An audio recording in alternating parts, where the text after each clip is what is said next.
Hello, good morning, good afternoon, good evening, wherever in the world you are. It's showtime once again, Saturday morning, 9 a.m. I'm joined by Advaita Kala and Lieutenant General PR Shankar. We're going to be talking about the high-speed geopolitics of the last couple of days. General Shankar, welcome to our collaboration. Advaita, welcome. Oh, thanks a lot. A week is too long in geopolitics from last time to this. Lot has changed, and I'm looking Absolutely. forward to this. It is, Jan Shankar, I was a couple of episodes back, I spoke about how geopolitics today, it's moved on from being a test match to a T20 match. And today, I think it's not even a T20, it's just T10 or T5 or something, because there is something happening across time zones every single day. And, that's what I want you to make sense of. I want Advaita to make sense of what we are seeing in the last couple of hours.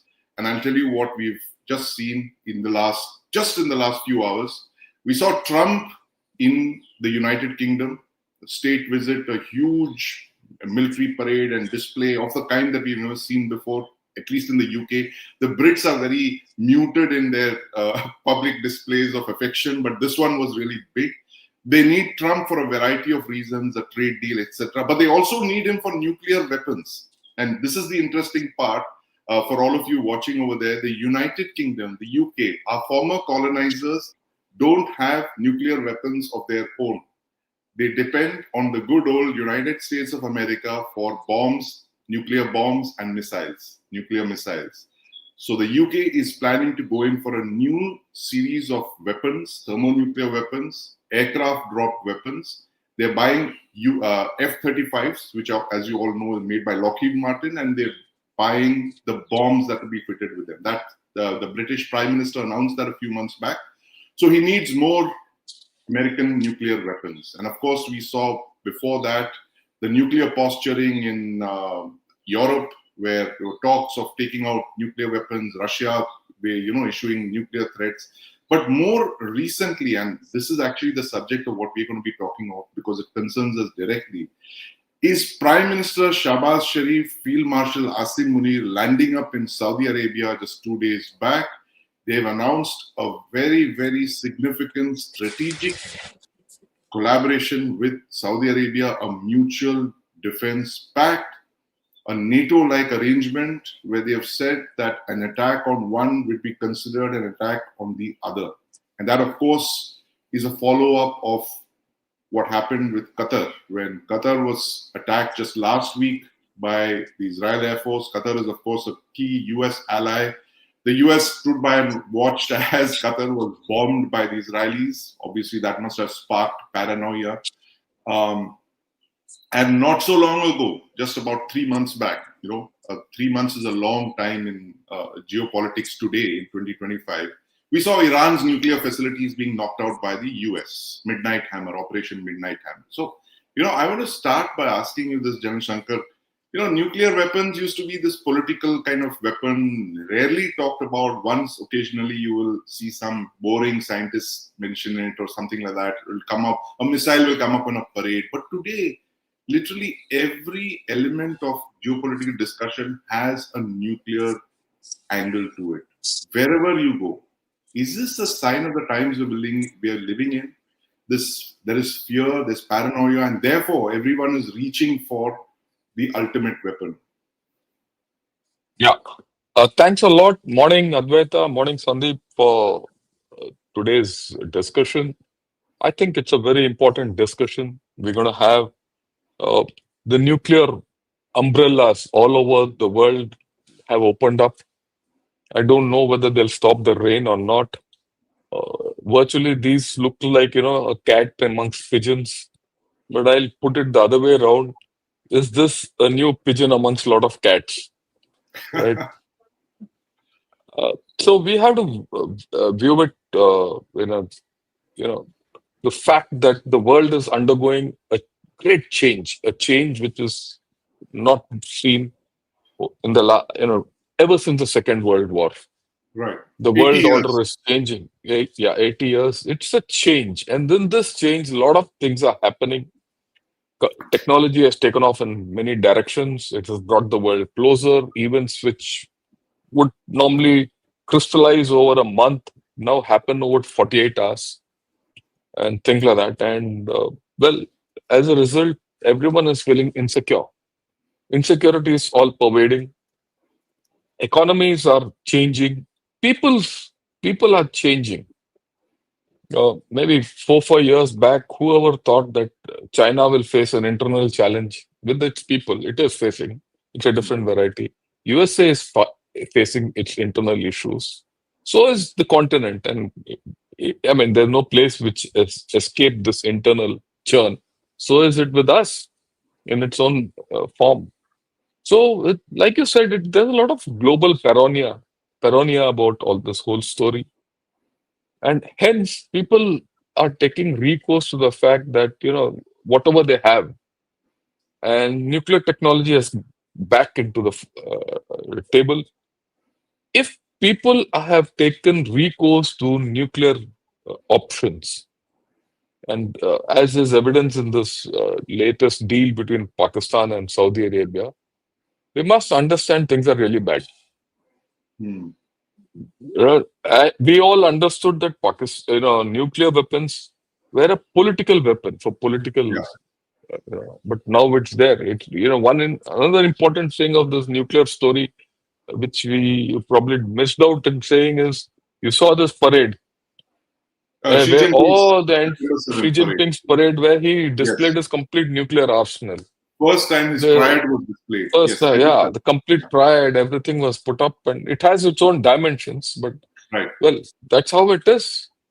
And it's not only this, the proliferation of missiles, the way people are developing intercontinental missiles, and space technology has gone off in another direction. So we're living in a new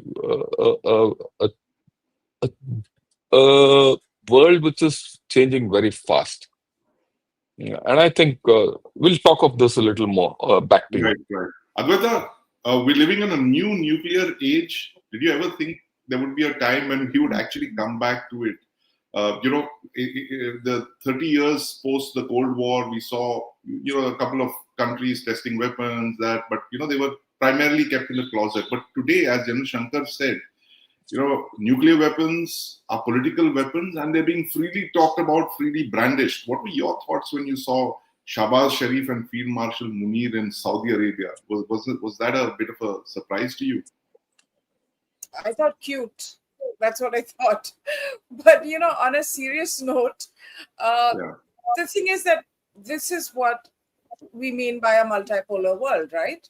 This is how it's going to take shape. The UN has proved to be entirely unhelpful. I was going to say useless, but pretty much unhelpful. So, the League of Nations, which then went on to become the United Nations, etc., and did its many avatars, has completely, over the years, diluted its own legitimacy as well as relevance. On top of that, you have a United States, which is also on a decline in terms of its prominence in the world today. So we are heading towards a multipolar world. And countries are realizing that now, if you've been a great American ally, like the Saudis and the Pakistanis have been through the years, through the decades, you can't really look up to Uncle Sam every time you're in a spot of trouble. And I think what happened in Qatar, in Doha, would have been a real wake-up call for them, because if tomorrow Iran wanted to lob something at the Saudis, because remember, Iran and Saudi Arabia are not friends at all. In fact, they view each other as an existential threat. So it's really that bad. We don't think about it too much. But really, for Saudi, I think seeing that Doha situation must have made them realize that, look, if the Americans didn't get involved with Israel and Iran and were kind of on the back foot and were saying, oh, we'll do something, it was mostly talk, then we need to figure out our own defense strategies, which are relevant to our particular situation, and especially with an Iran which is very restive right now. Iran is deeply wounded and bruised. It's lost its top lieutenants. It's feeling isolated. It's feeling targeted. So it's very likely, that Iran will try something or is not is prone to reacting very aggressively at the slightest provocation. Right. Absolutely. Viewing that, I think Saudi Arabia, it needed to have this sort of nuclear umbrella in the case it got into any kind of skirmish with Iran. And I think we have to view it through that lens. I know it's natural when Pakistan comes into the equation, we think about Pakistan and what that has to do with us. And there's an aspect of that as well, which we can get through to later. But I think primarily the Iran question and the US not really jumping in quite the way it promises to jump in for its so-called allies. Right, absolutely. Very important points there, Advaita. The fact that, the US unpredictability and its unreliability, rather, as a ally has forced many countries to chart their own course. And that is where countries like Pakistan with their rental nukes come in. And Shankar, you've also been part of our strategic program. Was it a bit of a surprise to you when Asim Munir and Shahbaz Sharif landed up in Riyadh and they struck that very significant defense agreement? Are we looking at a regional NATO, as they're talking of the Islamic countries, which are threatened by both Iran and by Israel? Well, look, let me put it this way. The announcement was a surprise, but what is coming out later, indicates that the people are generally in confusion. I'll first start with Pakistan. Pakistan came out and said we're going to be the security guarantor of the Middle East, and we are the peace quotient in the Middle East and all that. And all today they've backtracked. They have now said no, it doesn't include a nuclear component. Okay. They already that Khwaja Asif has backtracked. There's nothing nuclear about this. Right. Look, this fundamental thing we have to understand, which I think many people are missing. I don't see it in discussion. Fundamentally, this caters to Saudi insecurity. Right. Why does Saudi insecurity come in? Because the House of Saud has always been an insecure agency. Right? If they have to continue with their royal ways, they need security. So far, USA was guaranteeing them that security. Right.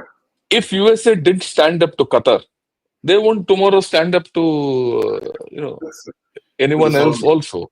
So the Saudis or anyone. And it also has a domino effect on UAE. We have not come to that. That's the next thing.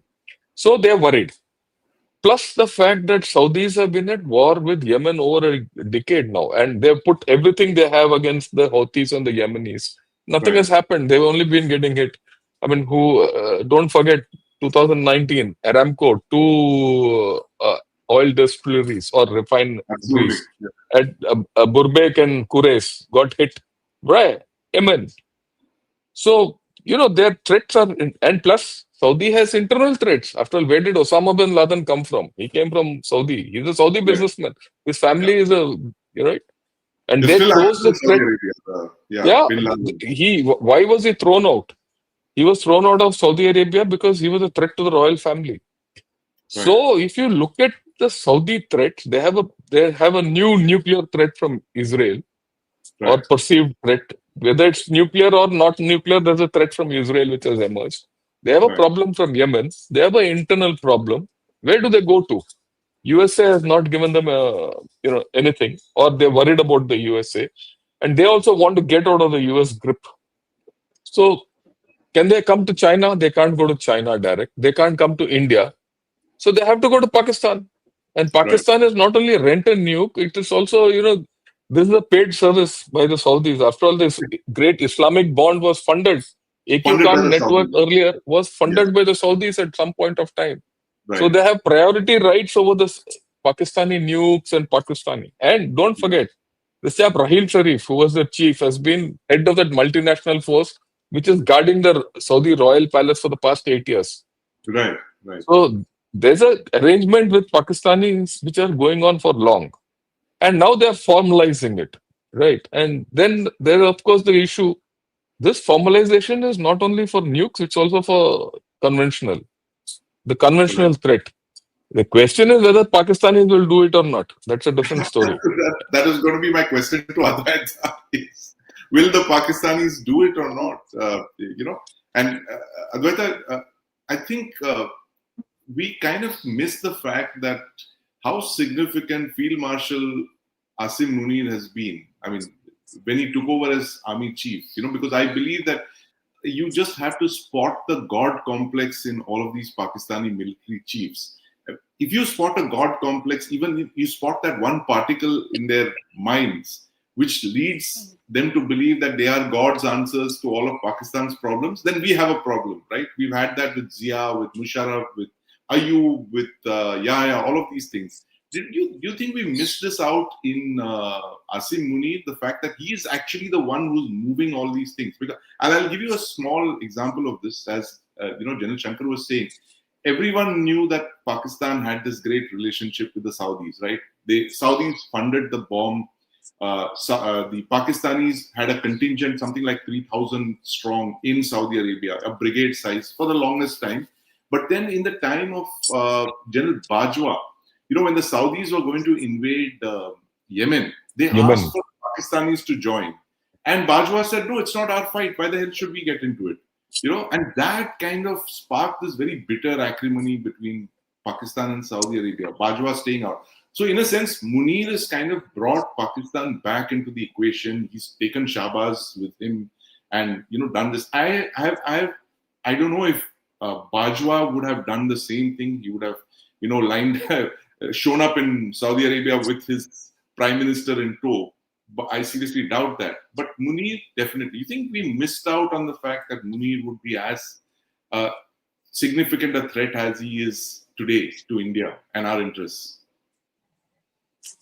No, because I think there are a lot of other things that are coming into play, like the multipolar world, so I don't think we can necessarily guide how forces are going to come together in this kind of a scenario.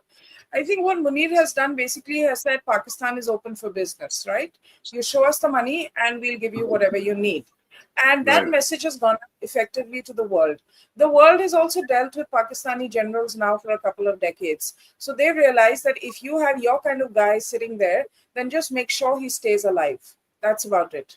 So basically, this is also kind of protection for Munir also to stick around longer and to keep his own space secure. Because remember, this is a violent country. They've had coups, they've had counter coups, they've had people taken out. So Munir has to also ensure that he is useful to the bigger players in the world for him to remain where he is. So I think it's a combination of those kind of factors which are driving this. I think for us in particular, we've seen Pakistan come and go. I think the biggest threat to the House of Saud is really terrorists more than anyone else. Even I would say even more than Iran. Their own radicalized people have been most effective in permeating this sort of House of Saud has this impervious presence in the kingdom. I think their biggest threat, and they recognize it, is their own people who have been radicalized. And remember, who hosts most of these people with very open arms and with all the facilities and the lifestyle perks in the world is we know who, right? So I think the Saudis have had to do this deal, and I don't really necessarily think anyone in the world trusts the Pakistanis. What they know is as long as the money is coming in, you're going to get what you want. The moment the money stops, you're not going to get what you want. So this is very transactional. It's not some great bonding of Sunni nations coming together, etc., etc. No, it's not that. It's basically something that Saudi needs at this point of time with the unpredictability around Iran. And it's something that Pakistan is ready to cash in on. And that's what Right. Absolutely. No. More of these alliances, we certainly will see more of these alliances. We should be ready. Tomorrow we'll hear of 2 other countries embracing. Right. Bangladesh, God forbid, if Bangladesh joins this. Bangladesh is out of the equation in this. No, but Advaita, that point that one line you gave, and I think that sets the tone for what we're seeing in geopolitics today, the fact that Pakistan is open to business. And it's like a match made in heaven. You have the real estate guy on the other side of the planet who's also open to business, and you have someone over here, and voila, match made in heaven. But very quickly, when we're talking about the unpredictability of the region, General Shankar also said it's one of the most volatile times in the last 80 years. I was reminded of another year, which I think a lot of us have missed out. The most significant year in Asia, at least, West Asia, South Asia, Indian subcontinent, since 1947, which is independence of India. And it is 1979. And I'll tell you why. Every problem that we're seeing today can be traced back to that one year, 1979. And three very big things happened over there in that year. The year began with the Iranian Revolution, where you have the Shah of Iran who was dethroned, and Ayatollah Khomeini came in and he proclaimed the Shia, republic, and they would eventually grab this entire space, mind space and physical space of the Shias in West Asia. That triggered off anxiety in Saudi Arabia, which sees itself as the custodian of the Sunni faith. And you had in Saudi Arabia the siege of Makkah, where you had radicals take over the Al-Aqsa Mosque. The mosque, the siege of the mosque, and the humiliating prospect of Saudi Arabia having to call for foreign assistance, French commandos to storm the Makkah and kill the Joayman al-Utaibi and his other band of fanatics. That was the second one. And just when you thought that two was enough for a year, you had a third tectonic event in December 25, 1979, the Soviet invasion of Afghanistan. These three things in just 12 months have kind of reshaped the entire politics of the world, especially of West Asia and the Indian subcontinent. Everything we're seeing you can trace it back to there. Pakistan's nuclear weapons program, the Mujahideen, later the Taliban, all of that. And that's that 1 year. So I want to come to 1979 to 2025, where, of course, in the 70s, the Saudis funded Pakistan's nuclear weapons program, Zia first, Musharraf later. And you have someone like Prince MBS saying very openly, if we are ever threatened by an Iranian bomb, we'll just go and buy it from the Pakistanis. He actually said that in interviews. We'll buy it from the Pakistanis. But the point is, General Shankar, Pakistan itself is under pressure of the Chinese and the United States. Will they deliver on their Saudi promise? That's the million-dollar question, and I don't think they can. Okay. I don't think they can. I don't think they can deliver either conventionally or through nuclear. See, conventionally, like you said, one brigade has been there for so long. What has it done? It has done nothing. Right. It has done nothing. It's a whatever. protection. Yeah, it has done nothing. Now let's look at the nuclear angle. What are the nuclear threats to Saudi Arabia? Iran and Israel. Can Pakistan do anything to Israel? Well, they have can do the Shining 3. We'll come to that. Yeah, we'll come to that. Look, it's just not having a missile. You need the infrastructure behind that to go and hit someone with a nuclear weapon. Right. It's not so easy. And will they hit Iran next door and risk a lifelong problem with them? I don't think so. Or third, will they shift a missile to Saudi Arabia to operate? Wherever they go with this little missile of theirs, they can't operate it. The cost for Pakistan will be too high. Right. One. Number two, look, if they threaten Israel, they are first and foremost putting a target on themselves, because Israel will do everything preemptive. That's what Israel has done so far. The first thing, they are exposing their own nuclear setup to Israel. Right. Okay. And Israel is far more capable in executing such operations. We've seen it. It's not only they've acted against Syria, they've acted against Lebanon, they've acted against Gaza. Wherever there's a threat to their things. They've attacked 6 countries in the last 2 years in their national. And I'm looking at a 7th country called Pakistan. I know, I'm not joking. Look, they've put themselves. And this threat won't come from the top. They will come from inside Pakistan. They will penetrate Pakistan, because Pakistan people will sell Pakistan. Pakistanis will sell Pakistan. You don't need anyone else to do it. So you will see this problem only growing bigger and bigger, and Pakistan has bought it, as far as I'm concerned. from Israel. There are going to be major problems. And by doing all this, let me explain this Pakistan bit a little more. They're getting money. They'll get money after all. It's all rent and nuke type, no? So they'll get Right. money. What will they do with that money? You look at the Chinese press. You look at the Mandarin press. They're gaga. They're very happy. Why? Now we'll sell weapons to Pakistan, and and those weapons will go into Saudi Arabia, or influence into Saudi Arabia will increase. This is their Right. way they're thinking. This is what the Chinese are thinking. Yeah, this is the way Chinese are thinking. So, okay, the other way of thinking is the US. This whole story could have been triggered by the US, on the quiet. Right. Saudi pay Pakistan, Pakistan pays US, and they get weapons. Either way, you're going to see a tussle between China and US. So who will get squeezed in between? Pakistan. If Pakistan buys weapons from China, it'll get squeezed by US. If it buys weapons from US, it'll get squeezed by China. That's a double squeeze, which is on. It's on. It'll be on. The next thing is that, look, now that this whole story has started, they will get weapons. Let's be very clear. But that's going to take 5, 6, 7 years. They will get capability. And in the meantime, all these generals will keep getting rich. Okay. Right. But the terrorists will do something. They will start shooting off. Now, those chaps are uncontrolled. Now, if they are uncontrolled, they are likely to do something. Where will they do this something against India? So, in case India reacts, and India should react, India should be prepared for this. After all, Op Sindoor is still on. So, if they get a tap on the beak, then where does it leave Pakistan? This whole thing might get aborted before it starts. Remember, Pakistan at this point of time is vulnerable. So far, they have not been able to put Rahim Yar Khan base on track. They have not been able to, replace all those air defense systems which have been knocked off. Okay, and they, you know what all happened in Noor Khan Air Base and all that. Yes. So this is not going to be in a hurry. Okay, Right.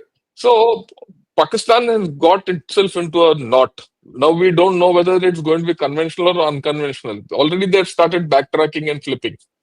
So they've got, notwithstanding the hype and the hoopla saying, oh, we're going to be the new big player. That's why I said there's a pigeon amongst the cats, and that pigeon is Pakistan.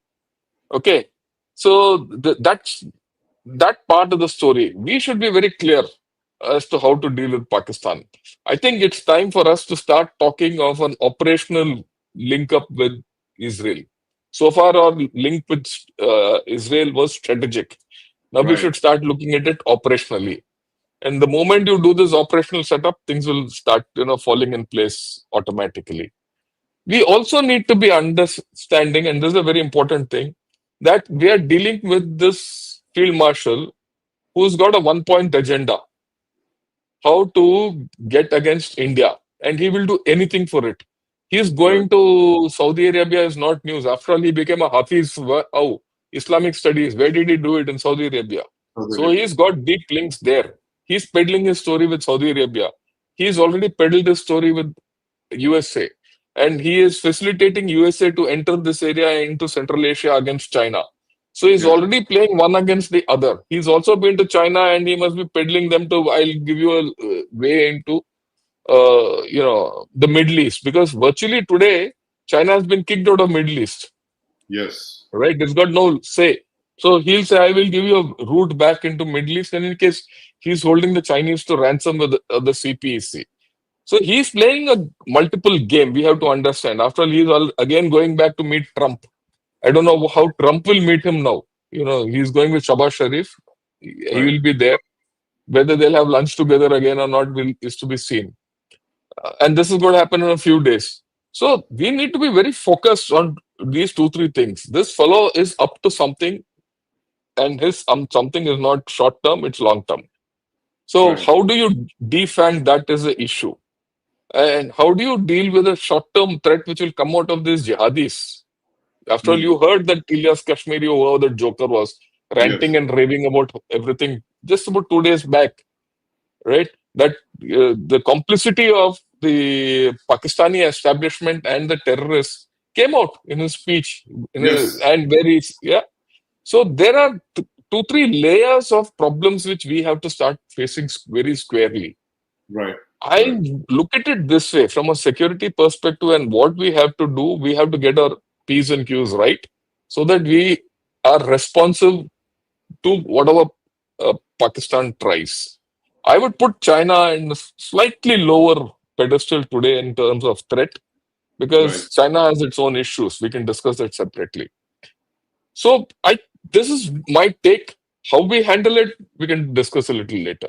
Absolutely. No, this is fascinating. You've given us so much to unpack here, Shankar. And that one line jumped out at me that Pakistan is actually the pigeon among cats. Cats. The fact is that it's made all these deals with all these people, with all the cats, and it's very, soon that those cats will come for their, pound of flesh. And then the pigeon is going to be in trouble. But while the pigeon is playing it, and I think, Advaita, why General Shankar is calling Pakistan the pigeon is that he believes that, and there's a lot of research into what he says, the fact that Pakistan's nuclear bluff was called out during Op Sindoor. And in that one bombing, and this is for the benefit of our viewers, General Shankar has analyzed it. I shall put it out once again. What he said was that bombing that we did on the 10th of May literally called out Pakistan's bluff because in the span of 30 minutes, we paralyzed both their nuclear vectors, which is your aircraft-launched bombs, because your aircraft couldn't take off from your frontline air bases, where all your special weapon storage sites are. And because your aircraft couldn't take off, the Pakistan aircraft, fighter jets, your TELs, which is your trucks with the nuclear missiles, they could not move out because these two rely on, the TELs are protected by the fighter components, and both were paralyzed. And that's the reason that Pakistan dialed the United States, right? Because they feared that there would be a bigger wave of attacks that India would, and we would have unleashed a bigger wave, and that there's no question about it. I think this government is kind of very, very focused on that. But Advaita, this is something that I have maintained in all my TV commentaries and my writings, that after 1998, what we saw with Sindoor in 2025, I think it's one of the biggest quantum shifts in Indian politics, where in 1998 you had Prime Minister Vajpayee, who tested weapons despite global pressure. The Americans, he knew the Americans would come down like a ton of bricks on us, and which they did with sanctions and all that. But when it came to Pakistan, he kind of developed, let's say, cold feet, right? General Shankar's colleagues, General Shankar himself, they were all part of Parakram, where he didn't cross the line with Pakistan because he was worried about the nuclear blackmail that they had, successfully put out.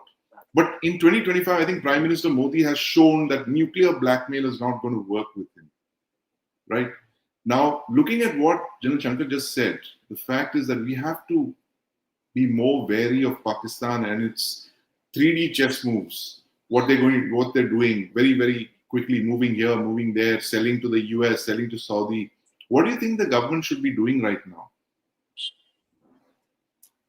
I really don't think Pakistan is playing 3D chessboard. I'm going to reiterate what I said. I think they're open for business. Okay. Right. If tomorrow India says, yes, we open our borders, let's do business, they'll trying to embrace Modi also. So it's not like, they're a country that's on the verge of bankruptcy. The only thing it really has is its nuclear weapons. And, right. I don't want to get into conspiracy theorist territory, but are they really their nuclear weapons, or are they somebody else's assets in that Noor Khan base, which were hit by India and which has maybe rattled the country whose assets they probably were, and a country that has very good relationships with Saudi as well as Pakistan, and could probably be putting both of them together, and has an increasingly restive population, domestic population, that is saying that we don't want to engage in any wars outside of our borders. We don't want to be so involved.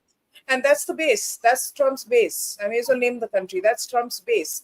And they're saying we don't want to get into any wars anywhere in the world. We don't care. It's America first. So, Right. this is not what we need to do. So Trump, domestic politics wise, cannot really get too involved in other people's issues. Now, if you have someone like a good friend like a Saudi Arabia, also that you have more eyes on the deck, because Right. that's what you need with a country like Pakistan. And then with a country like India under Modi, which is saying that we're going to go for you and we're going to go for you hard. So Right. that is I think there's element of all eyes on deck going on here as well. So, I think Pakistan has proved itself to be very unreliable as a partner, very untrustworthy as a partner. I think anyone who ventures into any relationship with them it is from a purely transactional basis and a basis driven by self-interest, not some great respect for them as a valuable partner. I mean, 2 years ago they were China's best friends. Now Munir is flying to America literally every month. So Right. these are all indications. I think what we're looking at essentially is Pakistan, of course, open for business, covering its bases with India, wants to say that, look, Saudi is going to think that it's a war, an attack on them if you attack us. They need to do that. They need to posture that way, because you're right, Operation Sindoor did call out their bluff, that they are not able to stand up to Indian firepower when we decide to use it. So they need it.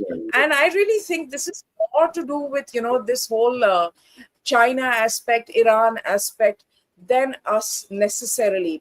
Pakistan may want to project it like it's them getting on strong ground because of us or to counterbalance us. But really, they're just being used, and they don't mind being used. And they will be used till it's useful to whichever side is using them, and then it'll be over. We've seen this before. Right. Well, Shankar, we've seen this before, and history has a way of rhyming, as they say. But these kind of scenarios are almost unprecedented. I mean, when did we think that we would actually be talking of an India-Israel strategic alliance to counter Pakistan's nuclear blackmail, nuclear threats? You see that actually happening. This is a lot of let's say Pulp Fiction, a joint India-Israel mission to knock out Pakistan's nukes, as was being discussed in the past. And also this point that Advaita raised, that there was a third country's nuclear weapons in Pakistan's territory. Do you believe that? Look, I mean, whether it's a third country's weapons in Pakistan territory or not, I mean, that's one part of the story. The way I look at it very simplistically, Pakistan has nukes on its territory, whether it's their own or others, I couldn't care a damn. Right. And they have missiles, and this missile proliferation has been done from North Korea and China. Right. And they've threatened me with it. So what do? I obliterate it. As simple as that. I mean, you don't have to, whether USA likes it or not, we have to do it. Okay. Same thing. Israel has been talking of this for a long time. So if Israel and India have a common aim in this, so isn't it logical that you start thinking of doing something? And you don't have to, hit them from top, all that. You buy a few Pakistanis off, and you penetrate them and finish them off. There are many ways of doing it. I don't have to, these are just pointers. We don't have to talk too much about it. But Pakistan, like I said, is a cat amongst pigeons now. You also have to understand. Pigeon among there's cats. A big, pigeon amongst cats. Yes. Yeah, there's a dead pigeon, right? Now, Pakistan has a cat within. You look at the cats, the three cats of Pakistan. One is Balochistan. Second is Khyber Pakhtunkhwa. And third is their water, whether it's either in flood or drought. So there is, you see, I've always felt that the biggest werewolf which will eat up Pakistan is water. Water or lack of it. India has got, there's a fundamental problem. Just think, 60% of Pakistan lives on agriculture. Right. And that agriculture is always under flood or drought. Yes. Where is this country going to go? It doesn't have any capability. Because it's put all its eggs in the nuclear basket, it doesn't have capability to sort out itself. If that doesn't happen, there is a lot of resentment from within. So Right. actually, and of course, you'll see Balochistan, they've lost control. They're just about hanging on to Quetta. One of these days, there's going to be a flag coming up, a BLA flag coming up in Quetta.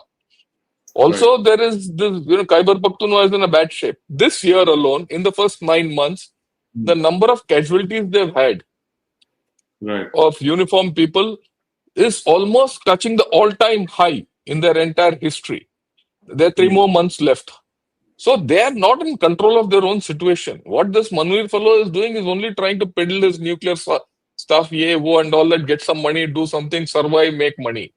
Really speaking, we have to look at Pakistan in 2 frames or 2 levels. One is the military establishment and toxic Pakistan at the top, and the other is the Pakistan which is under complete neglect. People say Pakistan will not revolt against the army, but will it happen that way or not? We don't know. It's a matter of a few more events happening, and Pakistan will be in its internal turmoil. Pakistan is always trying to externalize the situation. Right.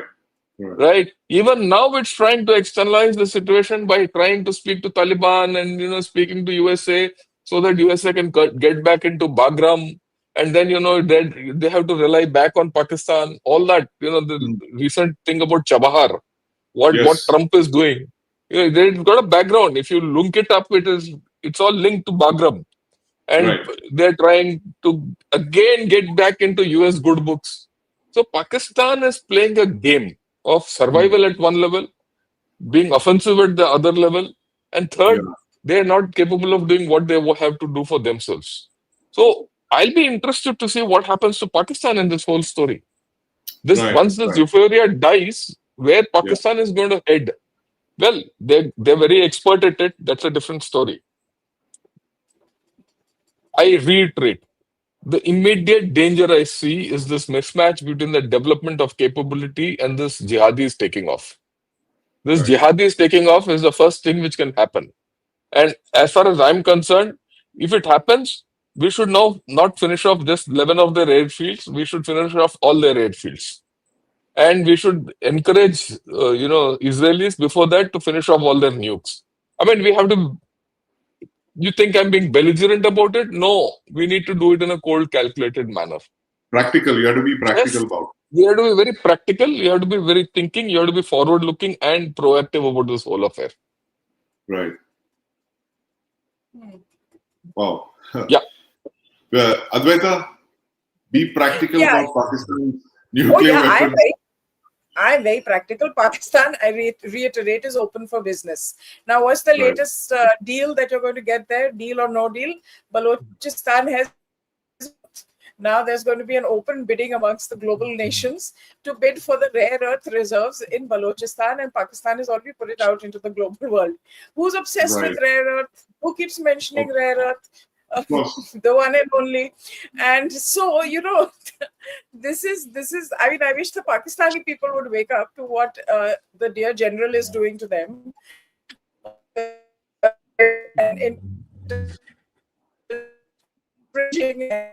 I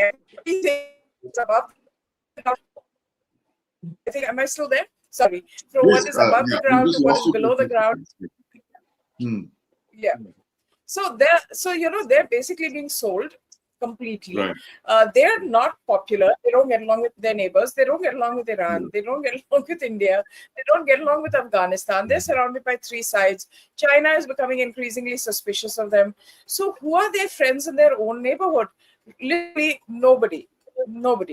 So Pakistan has a lot of reasons to kind of, be out there in the world selling its wares, because it needs it on so many multiple levels, and they know that they have such low credibility when the Americans themselves, and that too, a Democrat like Hillary Clinton says, if you raise snakes in your back garden, don't expect them to not come around and bite you. So, when on public platforms, when they have been spoken of this way, when China is now getting a dose of their double dealing and their double game playing, they don't have a lot of credibility. All they can offer is transaction. And guess who loves transaction? Again, Trump. Trump is not an emotional guy. Trump is not looking to be best friends with Pakistan and plant the seeds of civilizational bonds and all of that. No. Trump is saying, what can I get out of you? Show me Yeah. your wares. I'll decide if right. it's worth it, and that's where I come in. And this is very transactional. It's going to last as long as it needs to last. And yes, Munir has an advantage with the Saudi deal, because then to his increasingly radical population, he can say that the Arabs and Saudi Arabia, the home of Islam, the cradle of Islam, is bonding with us, is getting closer to us. Right. So that's the Right. only thing he can sell to them in terms of keeping the populace or the public happy, and their eyes away from the kind of looting that is going on under their nose. No, absolutely. In fact, Advaita, when you were talking about the snakes in the backyard thing, I was reminded of what Musharraf was doing to those snakes. He was selling those snakes to the United States. And this is something that he admitted in his autobiography, where he said that, why was Pakistan not getting enough money for the terrorists that it was selling to the United States? Its own people, by the way. They were selling, all these terrorists who had bounties, US multi-million-dollar bounties. They were selling them to the United States and claiming the bounties for those things, like a bounty hunter kind of thing from the spaghetti westerns of the 1960s. But I thought we have a lot of interesting questions here. Just quick thing. I think the Balochistan thing, the rare earths, is strategic also, because the moment you have the Americans buy into the rare earths, they're going to put their forces, they're going to put their arms out there. So this is also meant to target like the BLA and cut them to size, because they have been wholly unsuccessful in being able to take them on. But absolutely, and that kind of having foreign troops, having American troops and bases on Pakistan soil kind of protects them to some extent from retaliation from India as well. Though I'm not sure that would be very big on. I don't think Americans will put their boots on ground. And Right. Trump is not the kind who will put boots on ground. One shouldn't be this thing. He'll use Pakistanis. He'll use Pakistanis. To protect, if they get into rare earth exploration there to protect their assets, they'll do it. No. Look, that rare earth is still, very early stages of life. A lot of things have to go by, before it happens. And, that rare earth business, now that you have spoken of it, let me put it. There are many bidders. One of the bidders is China. Right. So don't think this bid is going to go through that one way. It will go only to Trump. China will take its pound of flesh from Pakistan. So, that's why I said Pakistan is now a pigeon amongst cats. So if it swings towards, Trump, the Chinese will get after them. If it swings towards Chinese, the Trump will get after them. And in any case, the Saudis also will demand their pound of flesh. You think they are not interested in rare earths? Saudis will also say, we want our rare earths. And the Saudis, we also have to understand the Saudi angle in this whole deal. The Saudis and the House of Saud is fighting for its own survival. Right? They are now worried about, USA. That USA will not help them when the time comes. They are also very clear that Pakistan won't help them. But the new angle they'll get in is China. After all, please remember, MBS has started talking openly with China. He's doing UN deals with them. Right. Okay. So he doesn't want China to get away. And he's playing China against USA through Pakistan. And that's the way he can keep Israel off his back. Also, amongst all this, please understand that Saudi Arabia is doing a deal with you, IMEC, Europe. He's got his own diversification. It's just not, what's the value of Saudis to anyone? Oil, channels. Europe wants Saudi Arabia. So he is playing his game. And Pakistan is a big player in this whole game. We must start looking at step out. And we need to also use the Saudi connection. After all, if you look at the statements which have come out from India, India said, look, we know this whole story from before. This is formalizing a long-standing arrangement and all that. And that's what the first statement came out. The second statement which came out yesterday is we already started talking to Saudis. To what extent will Pakistan be allowed? Remember, this is actually, in a way, that's why I said Pakistan has now become the, pigeon among the cats. One of the cats is India. You're going to go to Saudis and tell them, look, do you want IMEC and all your investments in India, or you want Pakistan? Right. And that talk must be already on. And for all you know, Saudis would have spoken to India and USA before doing this. Right. Don't leave it. Look, the stakes are too much for Saudis also. Yeah. They have to diversify away from oil. That's what they're trying to do. Unless this IMEC goes through, and it goes through Haifa, and eventually you'll see the year 2 where you're talking of rare earths in Balochistan and all. That might not come through, because that might not come through in Trump's term. If it doesn't come through in Trump's term, end of story. Right. Right? So, but for Saudis, this IMEC going through is important. And for that, they have to make good with Israel, because Haifa is the port onto Piraeus. The EU is coming strong. And EU is now not hands off USA. The fact that EU is coming to India to do a deal, and they want that FTA to be done by, in the next 1-2 months, and by January they want an India-EU summit, is very significant. It actually has opened up the global game. Look, this is something which I've spoken earlier. I'll reiterate it here. Which are the 4 main economic blocks in the world today? The economic powers, as I term them. One is, of course, USA. The second is EU. EU as a whole equals USA. Third is China. The fourth is India. And the fifth is Japan. Right. These are the 5 big economic powers. Japan is virtually neutral. It doesn't know which way to play. EU and India get together.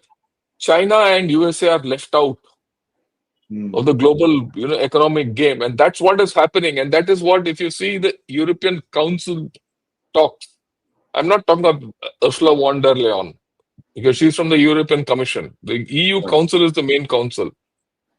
Alberto Costa, he's had a talk with Prime Minister Modi already. And they are very keen that this IMEC goes through. And IMEC will go through. And thanks to France needs it, Italy needs it, Germany needs it. Right? These are the big economies. So, and Saudi Arabia is part of that. And you think Saudi Arabia will miss out on that for Pakistan? It will not. So there are a lot of constraints which are put on Pakistan. And there's no free run for minerals in Pakistan. I mean, the minerals are just there. They've been there for many years. The talk is about Ricodic and Sandak, right? Now, Sandak is the new mine. Ricodic is the old one. They're not making profit out of that. That's with the Chinese. Right. So things are not simple. And in this whole story of Ricodic, Sandak and all, the Canadians also come in. So there are huge angles in this. So I don't think Trump is in any position to start putting troops here. Right, absolutely. No, but that's very interesting what you said. Wheels within wheels, and there's so much going on right now. It's very hard for us to even comprehend. But, I think we just open it up to questions, Shankar. There are lots of questions. The first one, of course, is... Before you take on these questions, I want to put across one thing. I'm very glad that people from Pakistan, there are 2 or 3 guys from Pakistan coming and trolling us. I would, don't remove them, because they are our advertisement. I must thank every chap from Pakistan who's seeing this show. You must see it, and you must know what kind of fools you are being made of by Mr. Hafiz, Field Marshal Hafiz. Okay, Marshal Hafiz. And don't be under any wrong thing that you guys are going to give, security guarantee to Middle East kingdoms and all that. You are just gatekeepers. Paid gatekeepers, or security guards. Or in modern terms, you are security executives, but that's about all. So this is my message to Pakistanis.